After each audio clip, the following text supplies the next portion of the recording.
ଚାଲନ୍ତୁ ଆଜି ଶୁଣିବା ବାମାଚରଣ ଗଳ୍ପ ସମ୍ଭାରରୁ ଗୋଟେ ଗପ, ପାଷାଣର ପ୍ରାଣ। ଯାଦୁବାବୁଙ୍କ 1.5 ବର୍ଷର ପୁଅକୁ ଯେତେବେଳେ ଜ୍ୱର ହେବାର ମାସେ ହେଇଗଲା, ସେତେବେଳେ ହୋମିଓପାଥିକ ଡାକ୍ତର କହିଲେ ତାଙ୍କର ସନ୍ଦେହ ହେଉଛି, ତେଣୁ ଥରେ ଏକ୍ସରେ କରାଇ ନେବା ଉଚିତ। ଅଳ୍ପ ପଇସା ଖର୍ଚ୍ଚ ହେବ ବୋଲି ସେ ଏପର୍ଯ୍ୟନ୍ତ ହୋମିଓପାଥି କରାଉଥିଲେ। ଡାକ୍ତରଙ୍କ କଥାରେ ତାଙ୍କ ମୁଣ୍ଡରେ ବଜ୍ରପାତ ହେଲା, ପ୍ରଥମତଃ ରୋଗ ପାଇଁ ଏବଂ ଦ୍ୱିତୀୟତଃ ଖର୍ଚ୍ଚ ପାଇଁ। କିନ୍ତୁ ଉପାୟ ବା କ'ଣ? ଏତେ ଦିନ ପରେ ଗୋଟିଏ ପୁତ୍ରଲାଭ ହୋଇଛି, ନିଜର ଜୀବନ ଦେଇ ମଧ୍ୟ ତାକୁ ବଞ୍ଚାଇବାକୁ ହେବ। କିନ୍ତୁ ମାସ ଶେଷରେ ଏକ୍ସରେ କରାଇବାର ଖର୍ଚ୍ଚ ପାଇବେ କେଉଁଠି ସେ? ହସ୍ପିଟାଲ ଯିବା ପାଇଁ ରିକ୍ସା ଭଡ଼ା ତ ତାଙ୍କ ପାଖରେ ନାହିଁ, ଏକ୍ସରେର ଖର୍ଚ୍ଚ ବହିବା ତ ଦୂରର କଥା। ଧାର କରି କରି ସେ ନୟାନ୍ତ ହୋଇସାରିଲେଣି, ଆଉ କିଏ ବା ଦେବ ତାଙ୍କୁ ମାସ ଶେଷରେ? ନିଜକୁ ନିଜେ ଧିକ୍କାର ଦେଇ ସେ କହିଲେ, ଧିକ୍ ଗରିବର ଜୀବନକୁ। କିନ୍ତୁ କିଏ ଏହା ପାଇଁ ଦାୟୀ? କାହାକୁ ସେ ଦୋଷ ଦେବେ ଏହା ପାଇଁ? ଯଦିଓ ଭଗବାନଙ୍କ ଅସ୍ତିତ୍ୱ ବିଷୟରେ ତାଙ୍କର ବିଶ୍ୱାସ ନାହିଁ, ବା ତାଙ୍କର ଦୈନନ୍ଦିନ ଦୁଃଖ କଷ୍ଟ ଆଉ ଅନ୍ତହୀନ କ୍ଷୁଦ୍ର କର୍ତ୍ତବ୍ୟ ଭିତରେ ସେ ବିଷୟରେ ଚିନ୍ତା କରିବାର ସମୟ ପାଇନାହାନ୍ତି, ତଥାପି ସେ ତାଙ୍କୁ ହିଁ ମନେ ମନେ ପରସ୍ତେ ଗାଳିଦେଇ ପୁଣି ଭୟରେ ପ୍ରାର୍ଥନା କରି କହିଲେ, ଭଗବାନ, ଏଇ କ'ଣ ତୁମ ବିଚାର? ଦରିଦ୍ର କରିଛ ଏବଂ ତା ଉପରେ ରୋଗ ଦେଇ ମୋତେ ଉପହାସ କରୁଛ। ପହିଲା ଆହୁରି 7 ଦିନ ଅଛି। ଅଫିସରୁ ଲେଖାଇ ସେ ମାଗଣା ଏକ୍ସରେ କରାଇ ପାରନ୍ତେ ହୁଏତ, କିନ୍ତୁ ସରକାରୀ ହୃଦୟହୀନ ଧୀର ମନ୍ଥର ଗତିକୁ ରୋଗ ଅନେଇ ବସିନଥିବ। 7 ଦିନ ଭିତରେ ହୁଏତ କ'ଣ ନା କ'ଣ ହେଇଯିବ। ଥରେ ଭାବିଲେ ପଡ଼ିଶା ଘରୁ ଧାର କରିବାକୁ, କିନ୍ତୁ ସେ କଥା ଭାବିଲା ବେଳକୁ ଆଖି ତାଙ୍କର ଛଳଛଳ ହୋଇ ଆସିଲା। ତାଙ୍କ ପଡ଼ିଶା ଘରେ ଅଛନ୍ତି ଜଣେ କଛି ବଣିଆ, ଖୁବ୍ ଧନୀ। କିଛି ଦିନ ତଳେ ସାମାନ୍ୟ କଥାରେ ସେମାନଙ୍କ ସହିତ କିଞ୍ଚିତ୍ ବାଦାନୁବାଦ ହଉ ହଉ ଶେଷକୁ ଗୋଟେ ଅପ୍ରୀତିକର ଘଟଣା ଘଟିଯାଇଛି।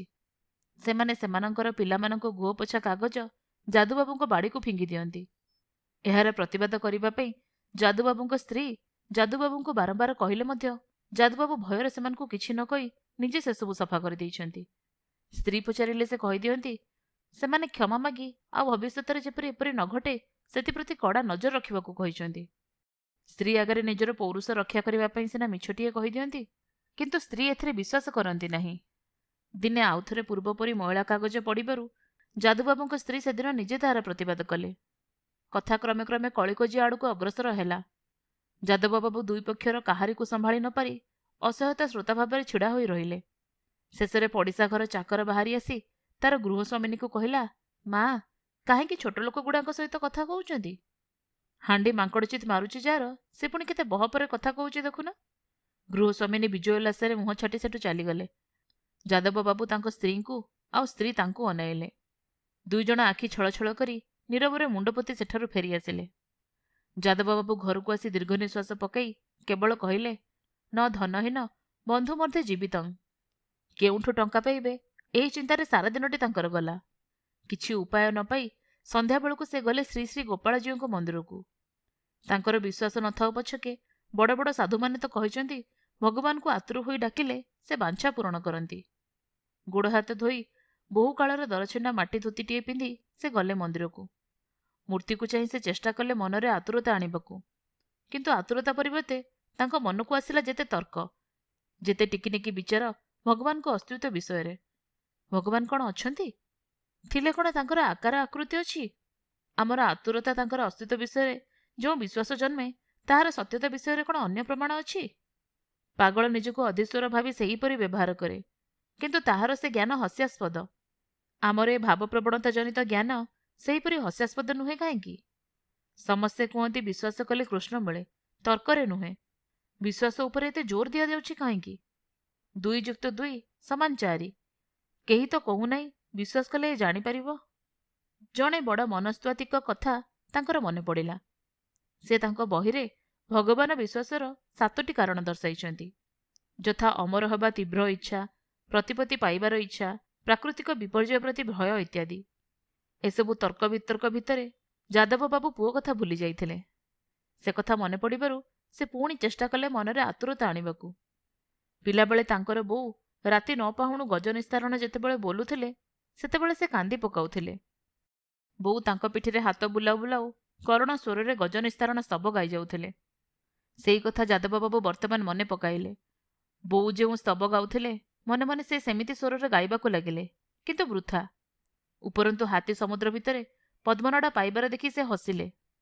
ଯେତେ ତର୍କ, ଯେତେ ସବୁ ବଡ଼ ବଡ଼ ମନସ୍ତାତ୍ତ୍ୱିକମାନଙ୍କର ସୂକ୍ଷ୍ମ ବିଚାର ତାଙ୍କ ମନେ ପଡ଼ିବାକୁ ଲାଗିଲା, କୌଣସି ପ୍ରକାରେ ସେ ଆତୁର ହୋଇ ଡାକି ପାରିଲେ ନାହିଁ। ତାଙ୍କର ଜ୍ଞାନ ଯେପରି ତାଙ୍କର କଣ୍ଠରୋଧ କରିବାକୁ ଲାଗିଲା। ସେ ଅଧୀର ହୋଇ କହିଲେ, ଭଗବାନ, ପଣ୍ଡିତମାନେ କହିଛନ୍ତି ବିଦ୍ୟା ଏପରି ଧନ ଯେ ଚୋର ଡକାୟତ ଏହାକୁ କାଢ଼ି ନେଇ ପାରିବେ ନାହିଁ। ଲୋଡ଼ା ନାହିଁ ମୋର ଏ ଧନ, କାଢ଼ି ନେଇଯାଅ ଏ ଧନ। ଫେରେଇ ଦିଅ ମୋର ପିଲାବେଳର ବିଶ୍ୱାସ ଆଉ ଆତୁରତା। ସେଥିରେ ମଧ୍ୟ କିଛି ଫଳ ହେଲା ନାହିଁ। ଶେଷରେ ବିରକ୍ତ ହୋଇ ସେ ମୂର୍ତ୍ତିକୁ ଚାହିଁ କହିଲେ, ନାହିଁ ବା ଆସିଲା ଆତୁରତା। ମୁଁ ଯେ ଆତୁର ଏଥିରେ ତ ସନ୍ଦେହ ନାହିଁ। ଦେଖିବା ଯେ ତୁମେ କେତେ ଅନ୍ତର୍ଯାମୀ, କେତେ ଭାବଗ୍ରାହୀ। ପରଦିନ ସକାଳେ କିନ୍ତୁ ସେ ଭଗବାନଙ୍କ ଭାବଗ୍ରାହିତା ଉପରେ ନିର୍ଭର କରି ନିଶ୍ଚେଷ୍ଟ ହୋଇ ରହିପାରିଲେ ନାହିଁ। ରାତି ନ ପାହୁଣୁ ସେ ହାକିମଙ୍କ ଦ୍ୱାରସ୍ଥ ହେଲେ ଟଙ୍କା ଧାର ପାଇଁ। ଅନେକ କ୍ଷଣ ପରେ ହାକିମ ଆସି ଯାଦବ ବାବୁଙ୍କୁ ଗୁହାରି ଶୁଣି କଟମଟ କରି ଚାହିଁଲେ। କହିଲେ, ଦଉଚି, କିନ୍ତୁ ମନେ ରଖିବ, ଯାହାର ପୋଷଣ କରିବାର କ୍ଷମତା ନାହିଁ ତାର ସନ୍ତାନ ଉତ୍ପାଦନ କରିବାର ଅଧିକାର ନାହିଁ।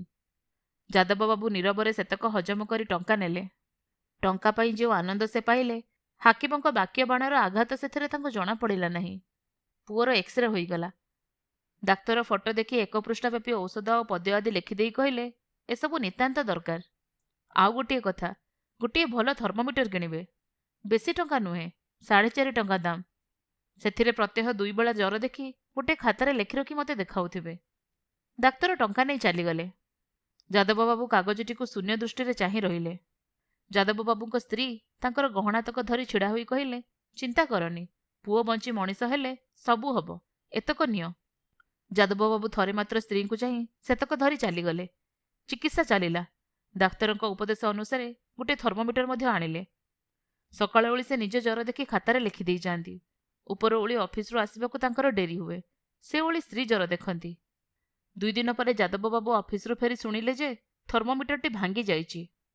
ଯାଦବ ବାବୁ ଶୁଣି କିଛି କହିଲେ ନାହିଁ। ପୁଅଟିକୁ ଗେହ୍ଲା କରି କହିଲେ, ହଇରେ ଟୋକା, ଭାଙ୍ଗିଦେଲୁ? ଟଙ୍କା କୋଉଠୁ ଆଣିବି ପୁଣି କିଣିବାକୁ? ପୁଅ ବାପାଙ୍କୁ ଚାହିଁ ହସିଦେଲା। ଯାଦବ ବାବୁ ଆନନ୍ଦରେ ଚୁମ୍ବନ ପରେ ଚୁମ୍ବନ ଦେଲେ। ଆଉ ବଜାରକୁ ବାହାରିଗଲେ ଆଉ ଗୋଟିଏ କିଣିବାକୁ। ଗହଣା ବନ୍ଧକ ଦେଇ ଆଣିଥିବା ଟଙ୍କାରୁ ବର୍ତ୍ତମାନ ମଧ୍ୟ 100 ଟଙ୍କା ଅଛି। ଟଙ୍କାର ଚିନ୍ତା ବର୍ତ୍ତମାନ ତାଙ୍କର ନାହିଁ। ପରଦିନ ସକାଳେ ସେ ଜ୍ୱର ଦେଖିବା ପାଇଁ ପୁଅର ଜାମା ଟେକି ଥର୍ମୋମିଟରଟି ତା କାଖରେ ଗୁଞ୍ଜିଦେବା ସମୟରେ ପୁଅ କିରିକିରି ହସି ହାତ ଛାଟିଦେଲା। ଏଥିପାଇଁ ସେ ପ୍ରସ୍ତୁତ ନଥିଲେ। ଥର୍ମୋମିଟରଟି ତାଙ୍କ ହାତରୁ ଖସିଯାଇ ତଳେ ପଡ଼ି ଭାଙ୍ଗିଗଲା। ପାରଦଗୁଡ଼ିକ ପଦ୍ମପତ୍ରରେ ଜଳବିନ୍ଦୁ ପରି ଢଳଢଳ ହୋଇ ଏଣେତେଣେ ଗଡ଼ିଗଲେ। ରାଗରେ ଅଧୀର ହୋଇ ଯାଦବ ବାବୁ ପୁଅକୁ ଗୋଟେ ଚାପୁଡ଼ା ମାରିବାକୁ ହାତ ଉଠାଇଲେ। ପୁଅ ସେ ପର୍ଯ୍ୟନ୍ତ ହସୁଛି। ବାପାଙ୍କୁ ସେ କି ଅର୍ଥ ସଙ୍କଟରେ ପକାଇଛି ସେ ଜାଣେ ନାହିଁ। ଯାଦବ ବାବୁ ଗୋଟିଏ କ୍ଷୁଦ୍ର ଦୀର୍ଘ ନିଶ୍ୱାସ ପକାଇ ହସି କହିଲେ, ପୃଥିବୀର ମାଧ୍ୟାକର୍ଷଣ ଶକ୍ତି ବି ଅନେଇ ବସିଛି ଦରିଦ୍ରଙ୍କୁ ଉପହାସ କରିବା ପାଇଁ। କାହାରିକୁ କିଛି ନ କହି ସେ ବାକ୍ସରୁ 4.5 ଟଙ୍କା କାଢ଼ି ନେଇ ବଜାରକୁ ଯାଇ ସାଙ୍ଗେ ସାଙ୍ଗେ ଆଉ ଗୋଟିଏ ଥର୍ମୋମିଟର କିଣି ଆଣିଲେ।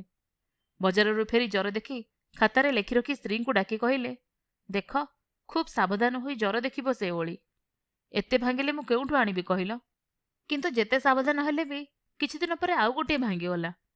ଯାଦବ ବାବୁ ସେଦିନ ଅଫିସରୁ ଫେରି ଯେମିତି ଶୁଣିଲେ ଆଉ ଗୋଟିଏ ଭାଙ୍ଗିଛି, ମୁଣ୍ଡରେ ତାଙ୍କର ବଜ୍ର ପଡ଼ିଗଲା। ରାଗରେ, ଅଭିମାନରେ, ହତାଶରେ ସେ କାଣ୍ଡଜ୍ଞାନ ହରାଇ ବସି ଖାଇବା ଥାଳି ସ୍ତ୍ରୀ ଉପରକୁ ଫୋପାଡ଼ି ଦେଇ ଦୁମ୍ ଦୁମ୍ କରି 2 ବିଧା ପୁଅ ପିଠିରେ ବସାଇଦେଲେ। ସ୍ତ୍ରୀ ବୁଝିଲେ ଏ ମାଡ଼ ତାଙ୍କୁ ହିଁ ହୋଇଛି। ଏହାପରେ ତୁମୁଳ କାଣ୍ଡ ଘଟିଗଲା। ଯାଦବ ବାବୁଙ୍କ ସ୍ତ୍ରୀ ତଳେ ମୁଣ୍ଡ ବାଡ଼େଇ ପାଟି କରି କାନ୍ଦି ଉଠିଲେ, ମୋ ପୁଅକୁ ମାରିଦେଲା ଲୋ। ଯାଦବ ବାବୁ ମୁଣ୍ଡରେ ହାତ ଦେଇ ବସି ପଡ଼ିଲେ।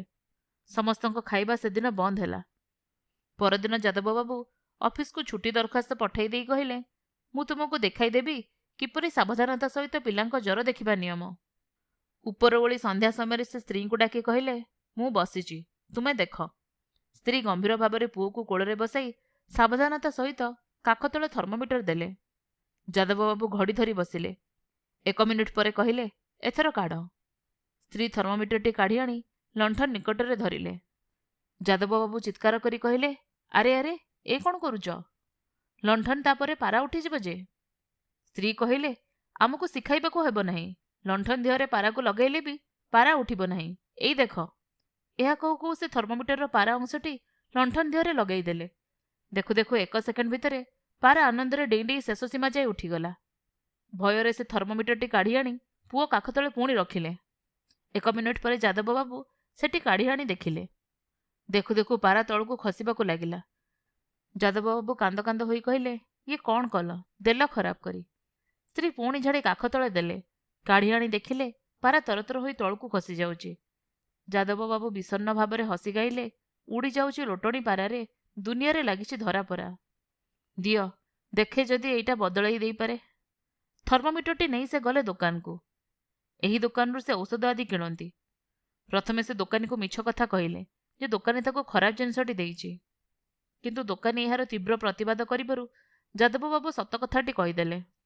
ଦୋକାନୀ ଯାଦବବାବୁଙ୍କ କରୁଣ କାହାଣୀ ଶୁଣି ଦୟାପରବଶ ହୋଇ କହିଲେ, ଆଚ୍ଛା ରଖିଯାଆନ୍ତୁ ସେଇଠି, ଆଉ କାହାକୁ ବିକ୍ରି କରିଦେବି, କିନ୍ତୁ ଯଦି ନପାରେ ତେବେ ଆପଣଙ୍କୁ ଦାମ ଦେବାକୁ ପଡ଼ିବ। ଆପାତତଃ ଆଉ ଗୋଟିଏ ନେଇଯାଆନ୍ତୁ। ଯାଦବବାବୁ ନୂଆ ଥର୍ମୋମିଟରଟି ଧରି ଘରକୁ ଫେରିଲେ। କଥାଟା କିନ୍ତୁ ତାଙ୍କୁ ଭଲ ଲାଗିଲା ନାହିଁ। ତାଙ୍କର କେବଳ ମନେ ହେଲା ହୁଏତ ତାଙ୍କ ପରି ଅଭାବଗ୍ରସ୍ତ କେହି ସେଠି ନେଇ ହନ୍ତସନ୍ତ ହେବ। କାହିଁକି ସେ ଠକାଇବେ ଅନ୍ୟକୁ? ମନ ତାଙ୍କର ଅସ୍ୱସ୍ତିରେ ଭରି ଉଠିଲା। ଆଖି ତାଙ୍କର ଛଳଛଳ ହୋଇଗଲା। ବିଛଣାରେ ଶୋଇ ଅନେକ କ୍ଷଣ ଛଟପଟ ହୋଇ ସେ ହଠାତ୍ ଉଠି ବାହାରିଗଲେ ଦୋକାନକୁ। ନିଜର ଖରାପ ଥର୍ମୋମିଟରଟି ଫେରାଇ ଆଣିଲେ, ଆଉ ଗୋଟିଏ କିଣି ଆଣିଲେ। ତାଙ୍କ ମୁଣ୍ଡ ଉପରୁ ଯେପରି ଗୋଟେ ଭାରି ବୋଝ ଚାଲିଗଲା। ବାଟରେ ଗୋପାଳଜୀଉଙ୍କ ମନ୍ଦିରକୁ ଯାଇ ସେ ମୂର୍ତ୍ତିକୁ ଚାହିଁ ରହିଲେ। ପଥରର ସେ ମୂର୍ତ୍ତି ତାଙ୍କୁ ସେଦିନ ମନେ ହେଲା ଯେପରି ପ୍ରାଣବନ୍ତ ହୋଇଯାଇଛି। ମୂର୍ତ୍ତିକୁ ଚାହିଁ ସେ ଆତୁର ଭାବରେ କହିଲେ, ଭଗବାନ, ମୋତେ ଧନମାନ ନ ଦିଅ, ଆପତ୍ତି ନାହିଁ, କିନ୍ତୁ ଅସାଧୁ କର ନାହିଁ। ଆଖିରୁ ତାଙ୍କର ପାଣି ଝରି ପଡ଼ୁଥିଲା, କିନ୍ତୁ ମନରେ ଏକ ଅପୂର୍ବ ଆନନ୍ଦର ଶିହରଣ। ଆପଣମାନେ ଶୁଣୁଥିଲେ ବାମାଚରଣ ଗଳ୍ପ ସମ୍ଭାରରୁ ଗୋଟେ ଗପ, ପାଷାଣର ପ୍ରାଣ।